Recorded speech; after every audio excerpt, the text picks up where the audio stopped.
নমস্কার বন্ধুরা, সিরিয়ালের সাতকাহন চ্যানেলে আপনাদের স্বাগত জানাই।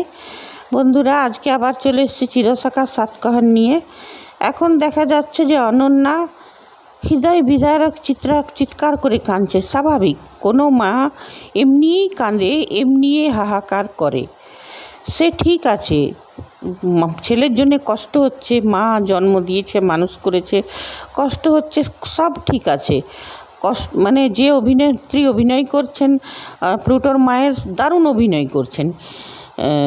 মানে এই প্লুটোর চলে যাওয়াটার ঠিক আছে, ওনার মনে অনেক কষ্ট, ওনার মতন কষ্ট তো কেউ পাচ্ছে না। কিন্তু কষ্টর সাথে সাথে উনি আরও হিংস্র, আরও উগ্র হয়ে উঠেছেন। উনি মিঠির শাস্তি চাইছেন। ও নিজেও ভেতরে জানেন যে কিসের জন্য প্লুটো মারা গেল, কিন্তু তা সত্ত্বেও মিঠির ঘাড়ে, কমলিনীর ঘাড়ে দোষ চাপিয়ে যাচ্ছেন। নতুনকে বলছে যে তুমি যদি শুরু থেকে ওদের সঙ্গে সম্পর্ক না থাকতে, তাহলে প্লুটো মিঠির দেখাও হতো না, কখনো ভালোবাসাও হতো না। এইসব মানে বেফালতু কথা, যেগুলো কোনো লজিক নেই, সেই সব কথা বলে যাচ্ছে। এটা বুঝতে পারছে না যে মিঠির যে তুমি শাস্তির ব্যবস্থা করতে যাচ্ছ, মিঠিকে তুমি জেলে পাঠানো, তুমি নিজের ছেলেকে এত ভালোবাসতে, আর ছেলের মনটা বুঝতে পারেনি যে ছেলের মিঠিকে কত ভালোবাসতো। এখন যদি তুমি মিঠির শাস্তির ব্যবস্থা করো, মিঠিকে জেলে পাঠাও, ওদের পরিবারটাকে, ও চিঠিতে লিখে গেছে কমলিনী আন্টিকে সব থেকে বেশি সম্মান করতো, তো কমলিনী মিঠির পরিবারকে তুমি হেনস্থা করো, তাহলে তোমার ছেলের আত্মা মরেও তো শান্তি পাবে না, তোমার ছেলের আত্মা তো কষ্ট পাবে। কেমন মা তুমি?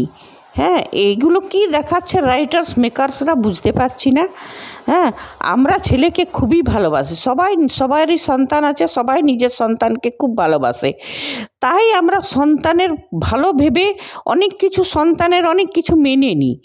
আর মা কেমন মা, মানে এই রাইটার্সের লেখা মাগুলো অদ্ভুত থাকে এক একটা। কেমন মা যে নিজের হিংসা চরিতার্থ করবার জন্যে নিজের সব কিছু সিদ্ধান্তগুলোকে ছেলের উপর জোর করে চাপানো।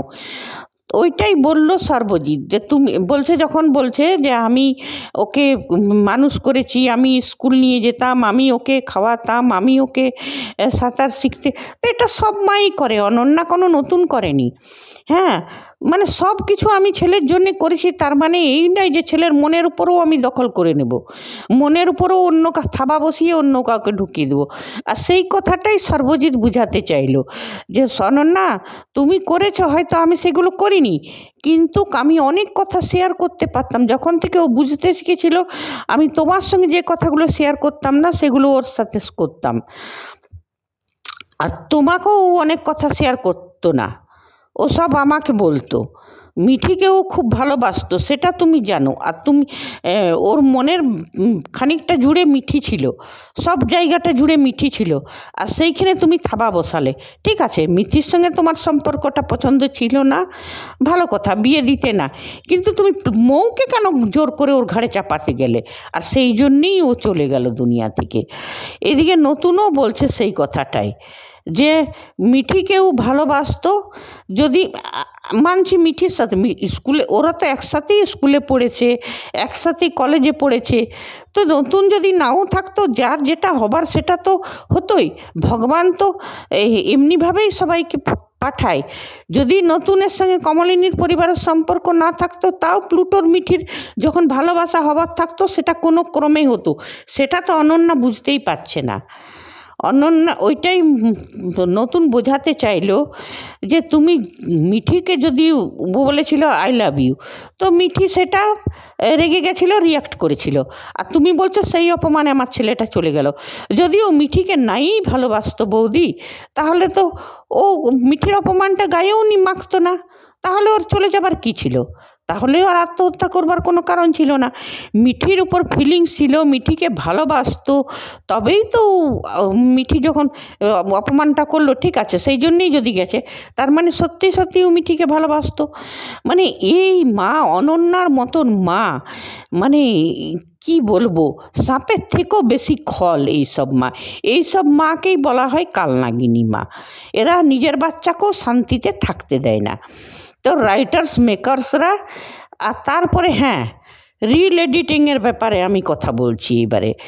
অনেক খামতি এদের, রাইটার্স মেকার্সদের উচিত সপ্তাহে একদিন করে সবাই মিটিং করুক আর কেমনভাবে রিলটাকে প্রচার করছে, কেমনভাবে এডিটিং করছে সেটা দেখুক।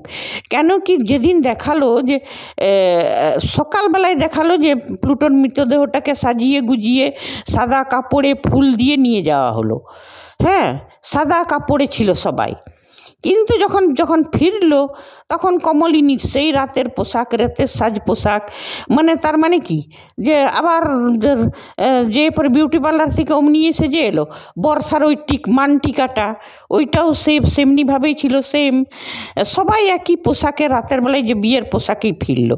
তা এইগুলো দর্শকরা ভাবে গিলবে, আর দর্শকরা কি বোকা নাকি যে এই এত বড় বড় খামতিগুলোকে ধরতে পারবে না? এইখানে বলবো মিঠির অভিনয়টা তো দারুণ, যে মেয়েটা মিঠির অভিনয় করছে দারুণ অভিনয় করছে, একদম বুক ভাঙা যাকে বলে হতাশা। যখন কমলিনী বলছে যে প্লুটো চাইতো তুই অনেক পড়াশোনা করে অনেক বড় হ, তুই অনেক ছাত্র, বলতো না কাকিমা অনেক মিঠি স্কলার্স মেয়ে, অনেক ভালো অনেক জায়গায় সুযোগ পাবে, অনেক ছাত্রছাত্রীদের পড়াবার সুযোগ পাবে। এইটা শুনি মিঠি হতাশা ভরে বলল যে আর আমি পারবো না, ওইসব আমার দ্বারাই হবে না। তারপরে এটাও বললো যে মা এমনি হতো, প্লুটোর সাথে বিয়ে হয়ে যেত মোয়ের, হয়তো বনিবনা হতো না, ডিভোর্স হয়ে যেত, এটাও তো হতে পারতো, ও মরে দিল কেন? হ্যাঁ আমারও আর বেঁচে থাকতে ইচ্ছে করে না। কমলিনী বুঝাচ্ছে যে মা অমনি বলিস না, আমার সামনে তুই বলছিস, তোদেরকে আমি কত কষ্ট করে মানুষ করেছে, তোকে কত ভালোবাসি, অমনি বলতে নেই। মানে সত্যি কথা এখানে মিঠির কষ্টটাও অনন্যার থেকে কম নয়, তবে অনন্যার কষ্টতে জ্বালা আছে, হিংস্রতা আছে, উগ্রতা আছে, আর মিঠির কষ্টটা ঠান্ডা করে সবাইকে। মানে হতাশা আছে ঠিকই, কিন্তু কারো উপরে কোনো অভিযোগ নেই। এইখানেই দুটো কষ্ট দেখানো হলো। তো মানুষকে যখন এই মিঠির কষ্টটাই হচ্ছে আসল কষ্ট, মানুষ যখন হতাশায় ভুগে তখন কারোর সঙ্গে বদলা নেবার, চাই হিংস্র হবার সুযোগটাই থাকে না, এটাই হচ্ছে আসল। আর এই মানে এই যে দেখাচ্ছে কি নাম অনন্যা যে কষ্টটা পাচ্ছে, ঠিক আছে মাতৃহৃদয় কষ্ট পাওয়া স্বাভাবিক, কিন্তু ও যেটা করছে, ও হিংস্র হয়ে উঠছে, উগ্র হয়ে উঠেছে, এগুলো হচ্ছে সাপের জাত। সাপগুলো কেমন বদলা নেবার জন্য উগ্র হয়ে যায়, ফুৎকার মারে, তো অনন্যার কান্নাটা জাস্ট দর্শকদের ফুৎকার মনে হচ্ছিল, মানে সাপের ফোঁস করা মনে হচ্ছিল, আর কিচ্ছু না। তো কি জানি আগামী পর্বে কি দেখব, হয়তো কমল মিঠির ইসের ব্যবস্থা করবে, মিঠিকে শাস্তির ব্যবস্থা করতেও পারো, কিন্তু সবথেকে আশ্চর্যের ব্যাপার যে একটা মেয়েকে দোষারোপ করে যাচ্ছে এই সর্বজিৎ আর নতুন, এখনও চুপ করে আছে। চিঠির কথাটা কেন বলছে না যে প্লুটো তোমার জন্য লিখেছিল, এটা বলা উচিত সর্বজিতের, কি মা তোমার ভেতরে অনেক বিষ আছে, তুমি নিজের জ্বালায় নিজেই জ্বলে মরছো, তুমি বিষগুলো কম করো। এইটা যদি বলতো, চিঠিটা অনন্যাকে দেখাতো, তবেও হয়তো কিছুটা অনন্যা ভুল হলেও বুঝতে পারতো। কিন্তু রাইটার্স মেকার্স কি জানি কি ভাবছে, যেমন কমলিনীর গয়না চুরির কেসটাকে চাপা পড়ে গেল, তেমনি এই চিঠিটার কথাও হয়তো চাপা পড়ে যাবে, আর অনন্যা সেই বদমাশি খেল শুরু হয়ে যাবে, সেই মিঠির উপর শাস্তি। আবার মৌ রশ্মির রিয়াকশানটাতে দেখা এখনও বাকি আছে, কি হবে কি না। তবে হ্যাঁ এটাই, চিঠিটা সবারই সামনে আনা হোক, সবারই সামনে পড়া হোক। অন্তত মিঠির কষ্টটা দর্শকরা নিতে পারছে না, মিঠির কষ্টটা লাঘব করবার জন্যই চিঠিটা সবার সামনে পড়া হোক।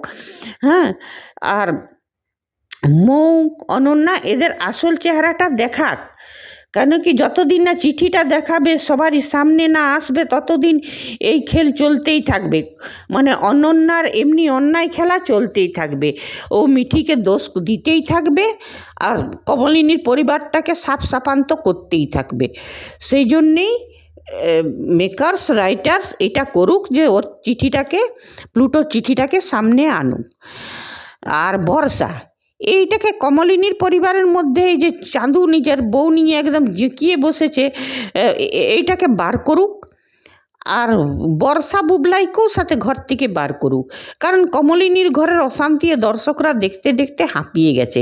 আর বর্ষা আর বুবলাইয়ের অসভ্যতামি আর ওদের কথাবার্তা শুনতে শুনতে দর্শকরা একদম যাকে বলে ফেড আপ হয়ে গেছে। তো মেকার্সদেরকে আর রাইটার্সকে এটাই বলবো, সিরিয়ালটা একটু ভালো করুন, অডিয়েন্সদের দেখার মতন করুন। অনেক বয়স্ক মানুষ দেখে যারা এই সিরিয়ালটা দেখে অসুস্থ হয়ে যাচ্ছে, তাদের কথাটা চিন্তা করে সেটা করা উচিত। যাই হোক বন্ধুরা, আজকে এতটাই। কালকে আবার নতুন এপিসোডে নতুন সাতকাহন নিয়ে আসবো। বন্ধুরা, আপনারা যদি আমার কথার সাথে সহমত থাকেন তো কমেন্ট করবেন, অসহমত থাকেন তবুও কমেন্ট করবেন, লাইক করবেন, সাবস্ক্রাইব করবেন।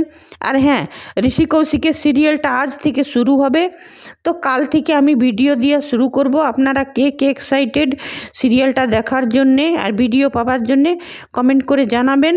ধন্যবাদ, বাই।